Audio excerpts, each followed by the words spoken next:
Well, it could be worse, you know. We definitely would not invite any Dodgers out. I'm joking. Stop it. I'm joking. Oh, there's a Dodgers fan. God bless you. Sort of. We love you. We love you. Hey, so a couple of questions. You know, first of all, actually, why don't we do this? Because I know Lamont's on his way. I don't want him to miss out on some of these other ones. Can we do some rapid fire questions with you? Like some fun ones just to get the ball started. Here we go. Who has the worst mascot in Major League Baseball? Actually, I think Diamondbacks. Yeah, because you got like this like cat, but you like the Diamondbacks, so I don't get it. Yeah, so I had to explain that to my kids too, because we're the Diamondbacks. We have a bobcat for a mascot. When they first built our stadium, the team started in '98. It was called Bank One Ballpark, Bob, B-O-B. So that's where the bobcat came from. It could be kind of hard to have a snake kind of slithering around as a mascot, I guess. That is true. That is true. But Antoine, that is very observant. It is pretty bad. Nick, how about you? What would you say? I can't say that because my kids really like our mascot. I don't know. I'll give the best mascot in Philly, the Philly Fanatic. That guy's hilarious. Whoever's inside that thing, if it's the same guy or not, but I crack up at that guy every time. All right, your favorite place to eat in San Francisco. Your favorite place to eat in San Francisco. Oracle Park.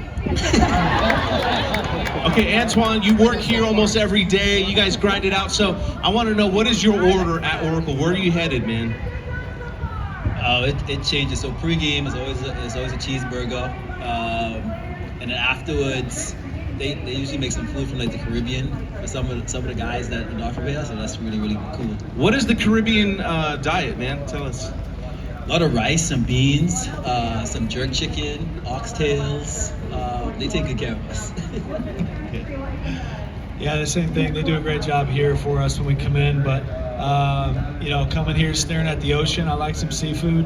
Sushi spot called Ozuma. Pretty good sushi spot. Yeah, so Ozuma, right out here on Embarcadero. It's an amazing place if you haven't been there. What job would you like if you weren't playing or coaching in baseball? What is your dream job? I love to cook. I think being a chef would be pretty cool. I get to cook for my family a little bit when I'm at home, but I think being a chef and just making some delicious food for people to enjoy, that'll be fun. Yeah, probably teaching. Just working with children and hanging around with them brings me a lot of joy, so that's what I probably do. Teaching. When you were a player, were you naturally kind of inclined to coaching others even then?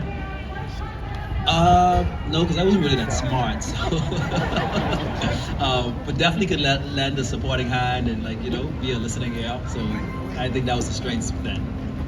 Okay, last rapid fire question, then we'll get into some deeper stuff. What is your favorite verse and why? For me, I love one out of the book of James, the first chapter. It's kind of one of the ones that brought me to the Lord. It says, "Consider it pure joy when you face trials of many kinds, for you know that the testing of your faith produces perseverance. And let that perseverance finish its work so you can be mature and complete, not lacking anything." For me, that just flipped everything on its head. I realized God had a different way of doing things and looking at the world than I did. So that's a big one for me, especially baseball being a huge game of failure. Something we have to deal with on a regular basis.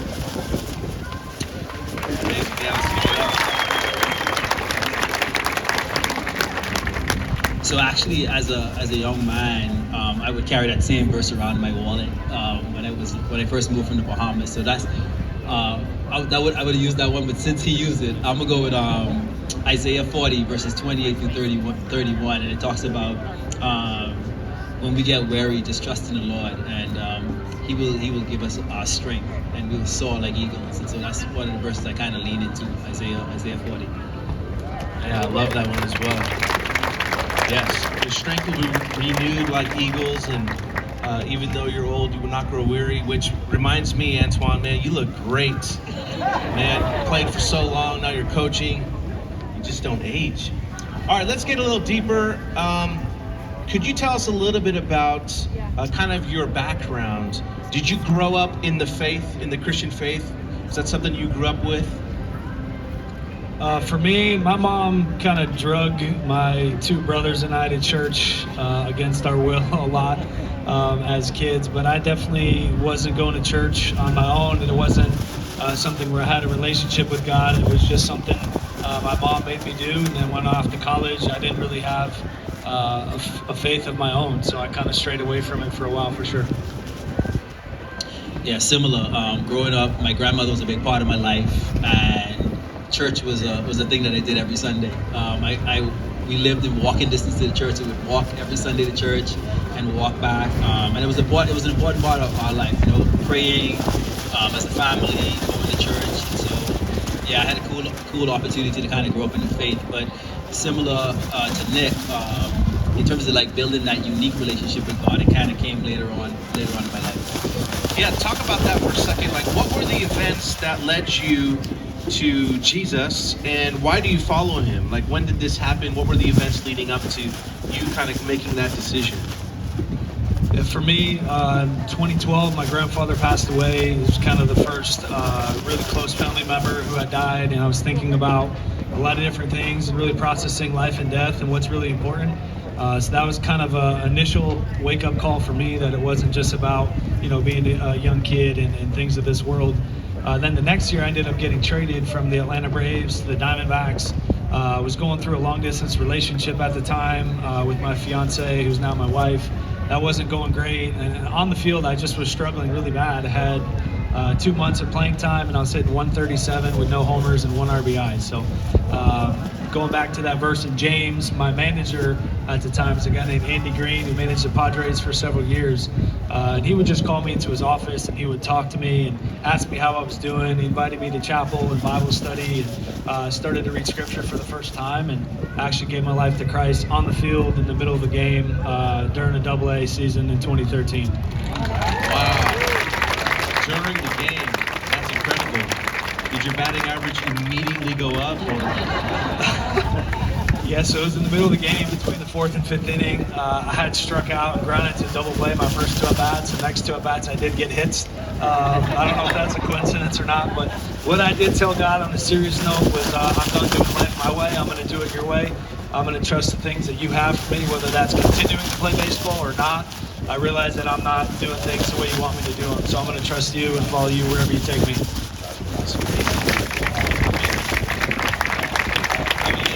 The events leading up to. Yeah, for me, I left the Bahamas when I was 14 years old, and I was by myself and kind of just navigating the world. It was a very lonely place, and for a very long time, I was just kind of drifting and trying to figure out like how I was getting through things, to be honest. And it was an important move. I needed to move to like further my education and try to create some more opportunities in life. And when I reflect on that time, I recognize that like there was just a lot of things happening in my life that I just didn't have any control of, right? As much as I wanted to control things, and opportunities popping up, and it didn't make sense to me because I was just like, I don't know what I'm doing to deserve these opportunities. I have friends and other people in my life with similar circumstances, but different things were happening, and it was probably one of the like most challenging times in my life in terms of being homesick. Like I was away from everybody that I loved.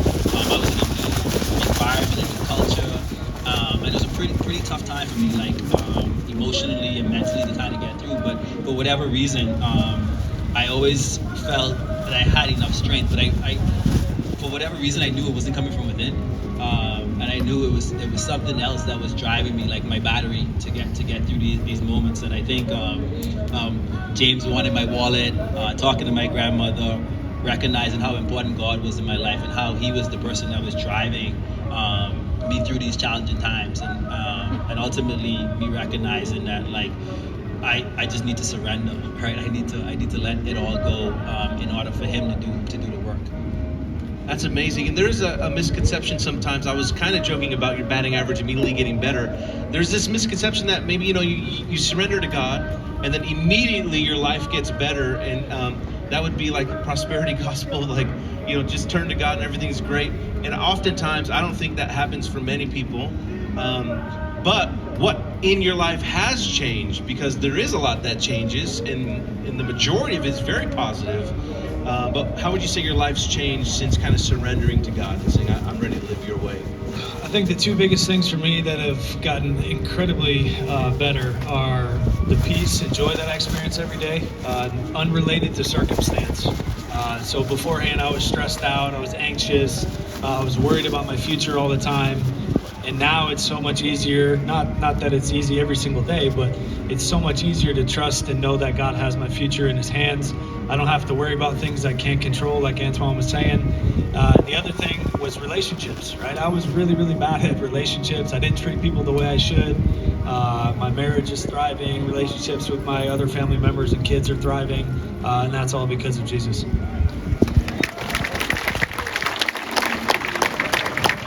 Antoine?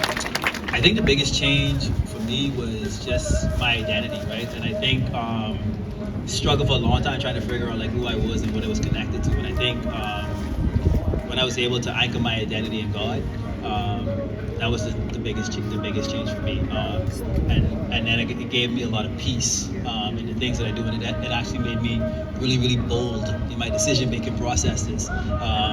Just because the faith of God behind my decisions allowed me to take leaps of faith in my life that give me opportunities to be on the stage today. That's amazing. Okay, a couple more questions, and actually Lamont officially is on his way. Not that this is just like the appetizer. This stuff is incredible. You guys, this is so awesome. But here's the thing. You guys have pretty cool jobs, in my opinion. When I look across this city, I'm born and raised in San Francisco, like Mission Bay, Oracle Park. You guys play and coach professionally at a very high level. Great jobs. But like all of our jobs, even kids in their schooling, it can get hard sometimes, right? So you've got a lot of pressure to perform. I would say baseball was so ruthless in that regard. We see guys moved up and down all around all the time. I have a question. How has your faith helped you handle the pressure of your work and of your life? I'll just build off what Antoine said about identity, right? I think every professional baseball player struggles with this to some degree, is putting your identity in what you do. We call it performance-based identity. And if you're having a good game or playing well, you feel good about yourself, you treat people the right way. If you aren't having a good game or you're in a slump, things are different. You don't have the same peace and joy that you have when things are going well. So for me, it's all about identity and putting my faith in God and knowing that I have a deeper purpose than just going out and getting hits and making plays in the field. I still do my best to be excellent at my job each and every day, which we all should do. But the results are to a certain degree out of my control, and I just have to trust God with where he takes me with the results. That's amazing. How about you, Antoine? How has faith kind of shaped you in your ability to handle pressure? What's funny? Wait, I gotta know what's funny. No, because I think like just every step of the way is a challenging step, right? And I think I just don't understand like where I would be without the faith, to be honest, right? And that's why I'm laughing. But I think for me, on a daily basis, you encounter different situations, different people, and I think some of those are pleasant and some of those aren't, right? And I think like challenging yourself to be more Christ-like every single day is the goal. And I think my faith has allowed me to kind of look at the cross. So anytime something happens, I just think of myself, I said, look at the cross, right? And I think about the sacrifice that was made for me, and like, how can I display that grace to somebody else? And on an everyday basis, that's just my thought process. Even in a tough situation, how can I look at the cross and remember that sacrifice that was made for me? So how can I show that grace to somebody else? That is awesome. Okay. All right, the last two questions here, and I'm sorry, just received word that Lamont can't make it because the medical provider wants to just hang out with him just a little bit. So he's fine though, everything's good. Still gonna take the lead in our division pretty soon. Come on. Again, cut that out. We love the Diamondbacks. Arizona's a great state. Okay, I love you, Nick. I'm just joking. The results are really out of control. Okay, looking at this crowd, like Nick and Antoine, if you look at this crowd, you know, we have no idea what's going on in people's lives.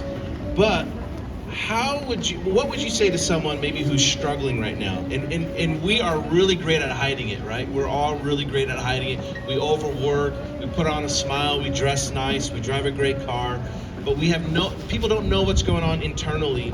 How could faith in Jesus help them? Maybe if they've lost their job, gone through depression, or maybe there's a breakup, someone they've lost that was close to them. What would you say right now that would encourage them? Perspective. Create an eternal perspective, right? We get so caught up in the here and now, the physical, the temporary, that we forget that there's eternity, right? There's eternity waiting for all of us. And God wants to use what we're going through right now to build our character, to make us more like Christ. So at times it's not fun, but we're going to go through things that are really difficult and challenging.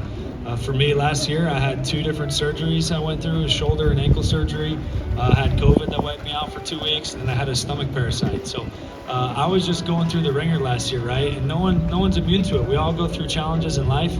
But the biggest thing I learned last year was that I needed to create an eternal perspective, right? I needed to think about the moment, not just for the moment, but what it's going to do for my character, what it's going to do for my wife and kids, what it's going to do for people that I have opportunity to share all that with. So in Romans, it says God works all things together for the good of those who love him. So just have that eternal perspective when you go through difficult times. Yeah, well said. I don't know if I could add to that. But yeah, I just think the eternal perspective is the route to go right now. Just keeping your eyes on eternity, that's amazing. Well, as we close out, you know, we're going to have Nick. Nick, initially, we were going to interview Antoine and Lamont, and then you were going to share something, but thanks for stepping into the interview time. But you did want to share a few minutes with everyone.